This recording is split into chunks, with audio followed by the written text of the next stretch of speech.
Isang mapagpalang araw para sa mga listener ng ating channel. Ang kwentong ibabahagi ko sa inyo ay pinamagatang boarding house.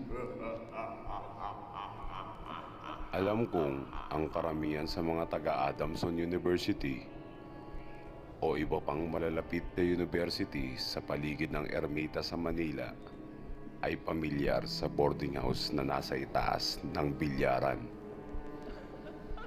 Madalas niyong makikita ang isang lumang shuttle bus na mukhang hindi na umaandar na nakaparada sa tapat noon.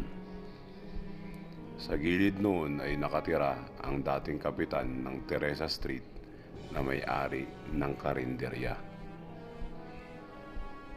Ako po si Adrian, isang freshman student ng Adamson University.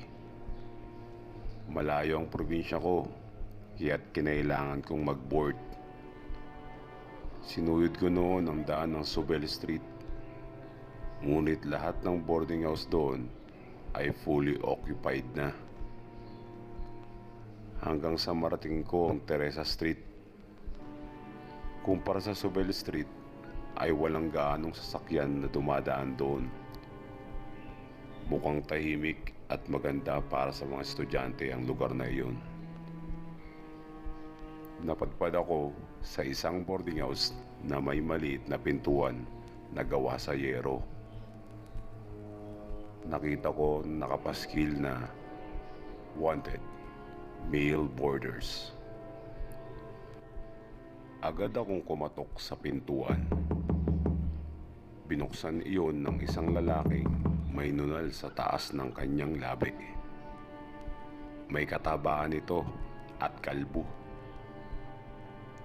Dadaan ka sa isang makipot na hagdanan na gawa sa kahoy na parang bibigay na.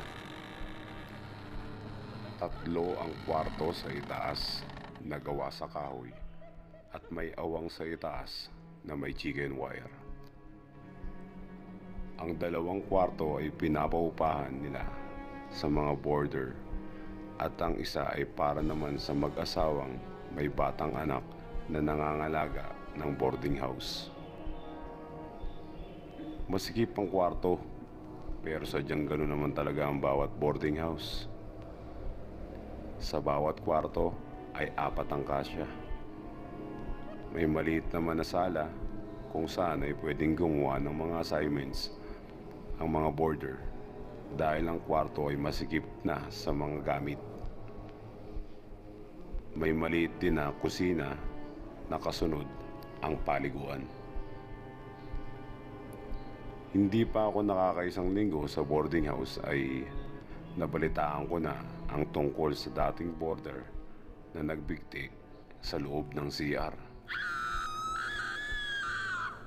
Kung anong dahilan ay hindi ko na inalam. Hindi naman talaga ako naniniwala sa mga ganun. Ako lamang ang nag-iisang freshman na boarder doon. Ang mga kasama ko ay kailangan mag-uwian sa probinsya kapag Sabado. Ang iba sa kanila ay bumabalik tuwing Linggo.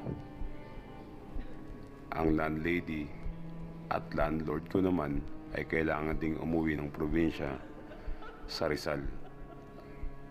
Ako naman ay kailangan mag-ROTC kapag weekend. Dumating ang Sabado at isa-isang nag-uwian ng mga ka-boardmate ko. Malungkot mag-isa, lalo na at hindi ako pamilyar pa sa lugar na iyon at wala akong gaanong kilala. Wala rin namang TV dahil bawal magdala ng mga appliances sa boarding house. Nilibang ko na lamang ang sarili ko sa paglalaro ng games sa cellphone ko. Minsan naman ay nagpapatutog din ako gamit ito. Nag-browse din ako ng mga picture na kinunan ko nitong mga nakarang araw kasama ang mga ka-boardmate ko sa loob ng kwarto. Maya-maya pa ay natuon ko ang pansin sa isang picture na 2 kong ka-boardmate na magkaakbay. Sinom ko yun. Sa bandang gilid nila ay laking gulat ko nang may mukhang nakasali sa picture na iyon. Picture iyon ng isang lalaki. Ang mga edad siguro ay naglalaro sa 17 to 19 years old. Tumayo ang balahibo ko na sa nakita ko. Ito kaya ang sinasabi nilang nagpakamatay sa loob ng banyo? Mabilis na gumabi ng araw na iyon. Hindi ko alam, ngunit balisa ang aking pakiramdam. Natatakot yata ako. Dahil na rin yata yun sa nakita kong imahe ng lalaki sa litrato. Unti-unting naubos ang mga tao na dumadaan sa kalsada. Senyales na hating gabi na at oras na ng pagtulog.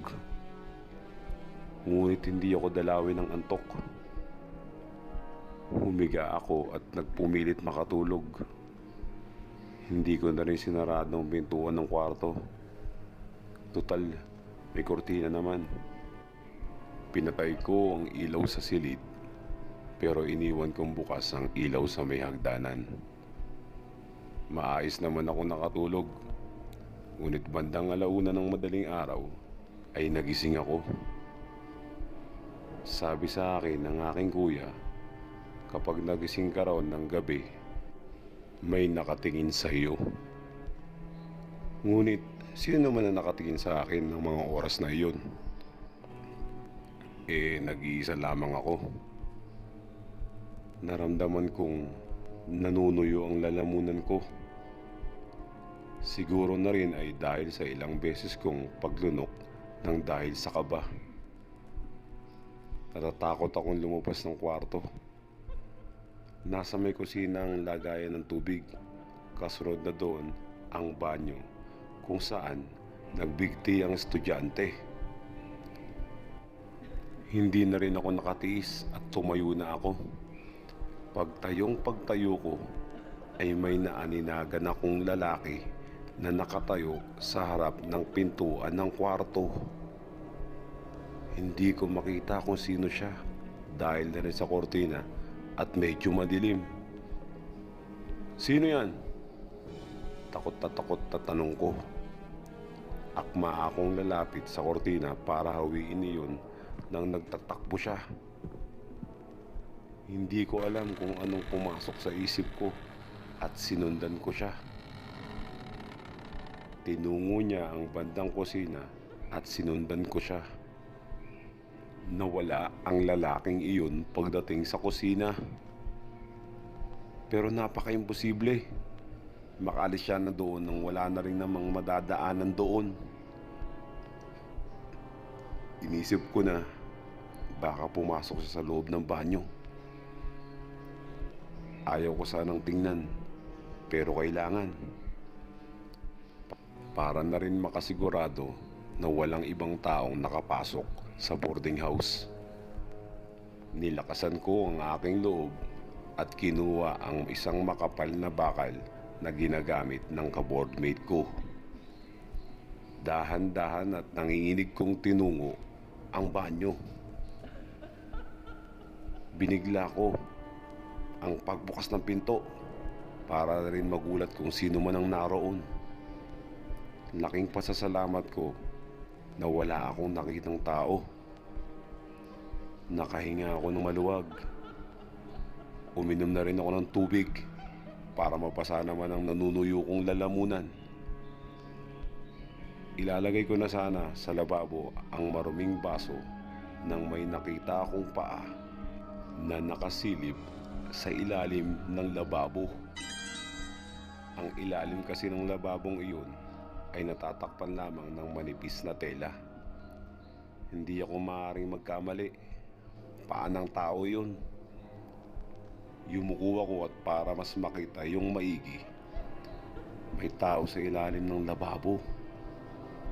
Lumayo ako ng dahan-dahan sa lugar na iyon at bigla akong talunan ng lalaking nasa ilalim ng banyo. Sinakal niya ako at sinabing, "Walang gigising." Matapos iyon ay nagising ako.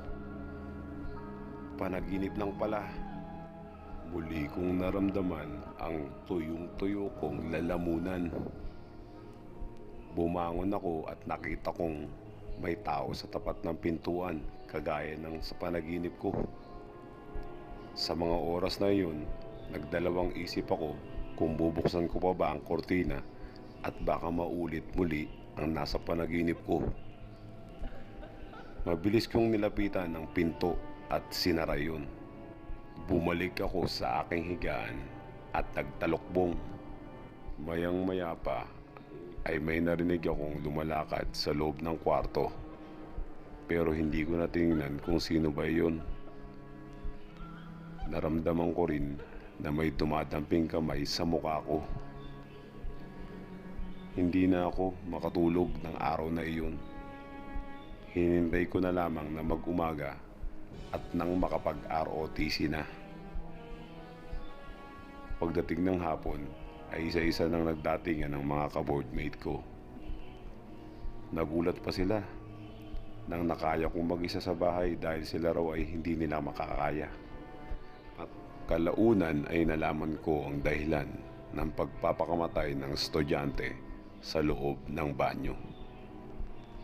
Sinasabing bumagsak daw ito sa isa sa mga subject niya sa eskwela hanggang hindi na raw ito pumasok.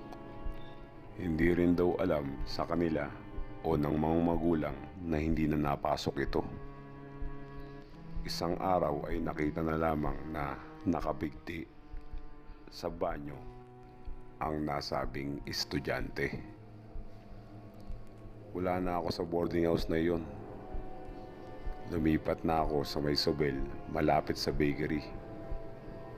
Isang araw ay nabalitaan ko na lamang na may nagpakamatay muli sa boarding house na iyon. Si Kuya Eric, na dati kong ka-boardmate. Ang pinagtataka ko lamang ay kung bakit nagpakamatay. Wala rin makapagsabi ng dahilan kung bakit niya ginawa ang bagay na iyon. Kung ano man ang nangyayari sa boarding house sa itaas ng bilyaran ay nananatiling misteryo hanggang sa ngayon. At diyan nagtatapos ang aking kwento. Ako nga pala si Adrian Lim, nagpapasalamat at nabasa nyo ang istorya ko tungkol sa malagim na boarding house ng Maynila. More power sa inyong channel at huwag na rin kalimutan na mag-subscribe at hit the notification bell para updated kayo sa mga videos at kwentong katatakutan.